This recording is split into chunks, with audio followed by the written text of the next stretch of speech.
Good morning, students. Today I am going to discuss about the second type of gametogenesis, that is oogenesis. Yesterday we discussed about spermatogenesis. In spermatogenesis, basically whole process is taking place in a continuous manner. Continuous means once multiplication has taken place, that is followed by growth immediately, and that is followed by the process of maturation. But there is a difference between that spermatogenesis and oogenesis, because here all the steps like that, maturation or multiplication, growth and maturation is taking place over here also, but that is not taking place in a continuous manner. There are some of the resting stages. That's why the difference between spermatogenesis and oogenesis will be, spermatogenesis will be a continuous process and oogenesis will be a discontinuous process. This is the major difference between spermatogenesis and oogenesis. If we discuss about some more differences, we can say in spermatogenesis basically heterogametes are produced.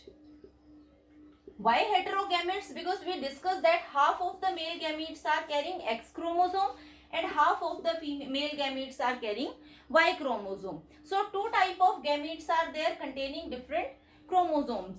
But if we talk about the female gametes that are formed by the process of oogenesis, all the female gametes are containing same chromosome, that is X chromosome. 100% female gametes are containing X chromosome.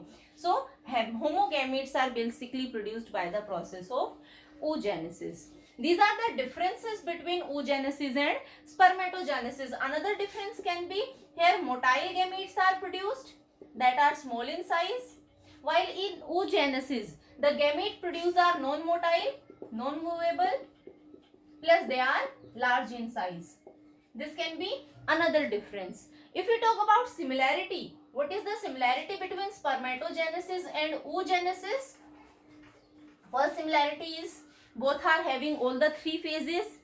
Spermatogenesis is also showing maturation, growth and multiplication, and oogenesis is also showing multiplication, growth and maturation. This is one similarity. Second similarity can be in spermatogenesis also starting mitotic division is taking place. In oogenesis also we will see that initially mitotic division is taking place. Later on in spermatogenesis meiotic division will happen,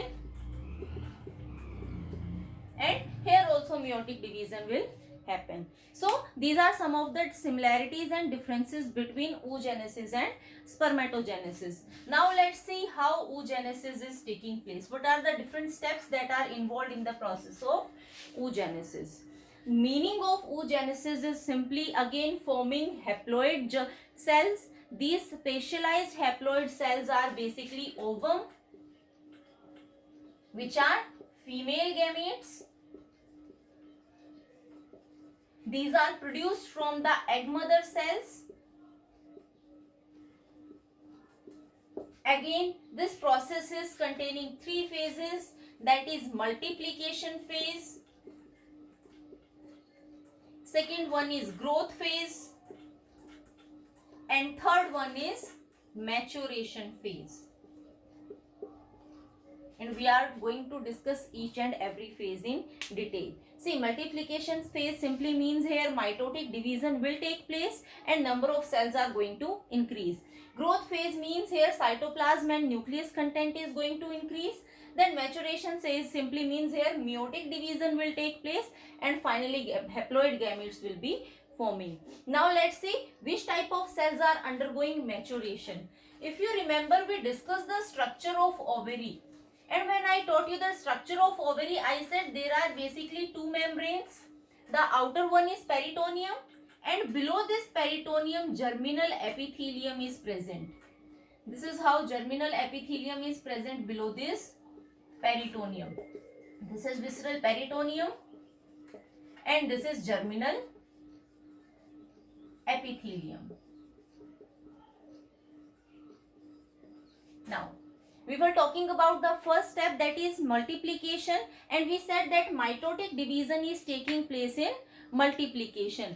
these germinal cells are undergoing mitotic division, and because of mitotic division, suppose this portion of the germinal epithelium is showing mitotic division, that means over here the number of cells are continuously increasing because of mitotic division.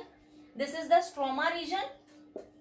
Inside this germinal epithelium, all the region of the ovary is the stroma region. So because of continuous increase in number, a tube-like structure is formed because of the increasing number of cells, and that start moving inside the stroma. And this tube-like structure formed is known as egg tube, containing nucleus. So egg tube is formed by continuous mitotic division in germinal epithelium. This mitotic division continues, and finally this tube-like structure start developing into a circular structure, and this is how cells are arranged in this circular structure, and this will form a egg nest. Now if I say when all this process is taking place, or you can say when oogenesis is taking place in a female. See, spermatogenesis is taking place at the time of puberty, but there is difference in oogenesis, because oogenesis or this whole process is taking place before the birth of a female child. That means when the female is in embryonic stage, division is taking place. At that time all this process is going on. So when a female child is born, its ovary is already containing various primary follicles. So primary follicles are formed before the time of birth. What happens then at the time of puberty? At the time of puberty, primary follicles are not forming because they are already present. Only the maturation of primary follicle is going to take place at the time of puberty. This is another difference between spermatogenesis and oogenesis. So the whole process which I am discussing is taking place before the child of the, or you can say before the female birth. Now this egg nest is formed because of continuous mitotic division. Now from this egg nest, only one single cell is going to enlarge in its size. There are various cells. Out of these, only one single cell is going to enlarge, and the remaining cells are going to surround it. The enlarged cell will be the future ovum that is going to mature into the future ovum, and the cells, they have lost their power or their ability to grow, and now they are surrounding it and forming the follicular cells. So these are the follicular cells, and this will start growing into a mature ovum. And this is how from this egg nest primary follicle will be formed. And the female ovary is containing various primary follicles at the time of birth. Now see, in multiplication phase, basically what happened in germinal epithelium, this is a germinal epithelial cell, nucleus is there. This germinal epithelial cell has undergone division, and the type of division this cell is showing is basically mitotic division. So all the cells formed here are diploid. All these cells are of diploid nature. This is our first step that we are calling it as multiplication, which we have discussed, that how from multiplication primary follicle is being formed. Now one cell is going to take part in growth phase. Growth phase simply means the size of the cell is increasing. The size of the cell is increasing because of continuous increase in the cytoplasm, plus there is a large nucleus present in it. This is how the growth phase is taking place. If we talk about the stage of the division stage, basically the primary follicles which we have discussed about, they have started undergoing the process of meiosis. But the thing is, they are diploid in nature because they haven't completed the stage of meiosis. So here meiosis has begun, and meiosis 1 has been arrested at prophase stage, all the primary follicles which are present in the ovary of a female, all those primary follicles are arrested at the meiosis first prophase stage, and this is the first resting stage that is occurring in the process of oogenesis. Another resting stage will also come. So from birth up to the time of ovulation, the primary follicles are present at the first resting stage. Now when a female attains puberty, what will happen? Under the influence of various hormones, this primary follicle is going to complete its first meiotic stage, first meiosis. So if suppose this is the primary follicle, it is going to complete its first meiosis. First meiosis leads to formation of two cells, and the two cells that are formed because of first meiosis are of unequal size. One cell is going to carry most of the cytoplasm from this primary ovarian follicle plus genetic material, and the second cell is getting least amount of cytoplasm and the genetic material. Now because this is the first meiosis, first meiotic division, the number of chromosomes will reduce and the two cells formed will be of haploid nature, because the first meiosis is always reductional division. So number of chromosomes have reduced, but what is the significance of making two cells of unequal size? See, in oogenesis, from all the primary follicles, 1 month only one single ovum is going to mature. So there is no reason to waste the cytoplasm on another one, because only one single is going to survive, and cytoplasm is containing all the nutritional requirement. So all the cytoplasm is given to one single oocyte that is going to mature further into a ovum. The small cell will be here known as polar body. It is not having any function, so later on it will degenerate. What this structure is now known as? This structure is haploid in nature, and now it is known as secondary oocyte.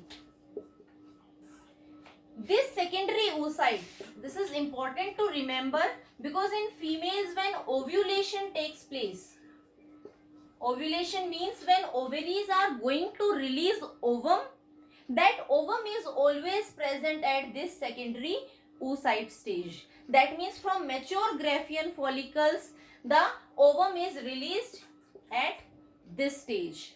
Now this stage, this secondary oocyte stage, again start undergoing meiosis 2, but this is again not going to complete this meiosis 2. This secondary oocytes arrests at metaphase of meiosis 2. So here also division is not going to complete. So whenever a ovum is released from the ovary, it is arrested at metaphase of meiosis 2, and this is the second resting phase that is coming.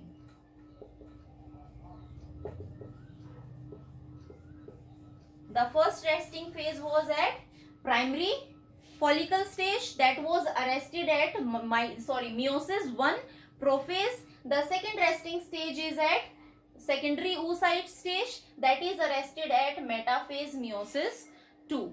Now when this meiosis is going to complete, ovulation has taken place, this secondary oocyte has released from the ovary. After it is releasing from the ovary, it will enter into the fallopian tube, and if copulation has taken place, that means fallopian tube has received sperms. So if sperms are present inside the fallopian tube, this secondary oocyte is going to complete meiosis second. The sperms are basically activating the secondary oocytes to complete the second meiosis. Now what will happen if this secondary oocyte is undergoing second meiotic division? Exactly the same way, unequal division of cytoplasm will take place. A large cell will be formed containing most of the cytoplasmic content, and a small polar body will be formed that is having least amount of cytoplasm. So it will be the first polar body and it will be the second polar body. Remember, this process has taken place before ovulation and this process is taking place after ovulation. And this is initiated by the sperm that is present inside the female reproductive tract. Now, after this structure formed, this is known as a ooted, which is going to form a functional ovum. So, this is how meiosis 2 is completing. Again, if we describe the number of chromosomes, because meiosis 2 is a equational division, so the number of chromosomes are going to be same. 23 chromosomes will be present over here and 23 chromosomes will be present over here. So this is how two polar bodies are formed. Sometimes we also say that three polar bodies are formed. How these three polar bodies are formed? The first polar body is going to mitotically divide into two polar bodies. So this is how three polar bodies are formed. So when a primary follicle is undergoing the process of maturation, it is leading to the formation of one functional ovum and three polar bodies. This is how the process of ovulation or the process of oogenesis is taking place. Now this fully functional ovum is ready to take part in the process of fertilization, and if it is taking part in the process of fertilization, it leads to the formation of zygote and pregnancy will be achieved. Now, when the fully matured ovum is formed, how this ovum looks like? So, let's discuss about the structure of ovum. Basically, a fully matured, fully formed ovum is having all the important structures, like it is having its own plasma membrane, also known as vitelline membrane. So a fully formed plasma membrane is present. This plasma membrane is formed by the ovum itself. It is having properly located cytoplasm that is known as ooplasm. Plus it is having a nucleus, a well-defined nucleus, but that nucleus is not completely present in the center. It is present near to one end of the ovum and this is providing polarity to the ovum. So the end of the ovum that is near to the nucleus, that end is known as animal pole, and the end that is lying opposite to the nucleus will be known as vegetal pole. So this is how polarity is present in the ovum. Now, other than this plasma membrane, two other membranes are also present outside to it. The first membrane that is present near to the plasma membrane is basically transparent in nature and it is a non-cellular membrane. A jelly-like membrane is present which is containing various glycoproteins, and this membrane is known as zona pellucida. This membrane is basically formed by the follicular cells, secreted by follicular cells. Outside this follicular cell, outside this zona pellucida, another layer of cells is present that is known as cortical. This is how another layer of cell is going to be present. Whole region of zona pellucida will be covered by this and it is known as corona radiata. If we see the complete structure of ovum, whole structure is going to be surrounded by this corona radiata. This corona radiata is formed by the follicular cells. See, zona pellucida is the secretion by the follicular cells and they itself are going to make the corona radiata. Inside this, beneath the plasma membrane, small granules are present known as cortical granules. These are cortical granules. All these structures are important in the process of fertilization. We will, in the part of fertilization, we will see how these structures are involved and what different functions they are performing. Here we are just discussing about the different structures of ovum.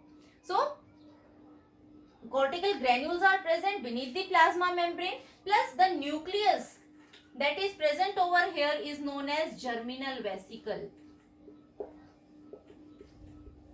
So this is how a fully matured ovum looks like, that is formed by the process of oogenesis. Next we will discuss how fertilization is taking place.